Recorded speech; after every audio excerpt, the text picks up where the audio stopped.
వందే మాతరం కేవలం జాతీయ గీతం కాదు. ఇది కాశ్మీర్ నుండి కన్యాకుమారి దాకా, అహ్మదాబాద్ నుండి అగర్తలా దాకా ప్రజల ఆత్మగీతం. ఇది మన స్వాతంత్ర గౌరవం, విప్లవకారుల ఆత్మ గౌరవం. ఇది భారతమాత గౌరవం, వైభవం.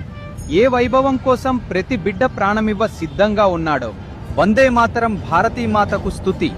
ఇది భారతదేశ శక్తి, సంపద, త్యాగాలకు ప్రతీక. స్వాతంత్ర్యం హుగ్లీ నది అలైతే వందే మాతరం బానిసత్వంపై సట్లెజ్ నది ప్రళయం. జనగణ మన భారతదేశ సుగంధమైతే వందే మాతరం భారతదేశ గౌరవం. ఇది దేశభక్తి సువాసన, మన మట్టి రుచి. ఇది కేవలం పదాల పాట కాదు, ఇది భారతదేశపు పునాది. ఇది హిందూ, ముస్లిం, సిక్కు, క్రైస్తవులను ఒకే సూత్రంలో బంధించే ఆశ. ఇది దేశం పట్ల అనురాగం, అంకిత భావం, త్యాగాల నిర్వచనం. భారతదేశం ఒక భావనైతే వందే మాతరం దాని అక్షరార్థ అనువాదం.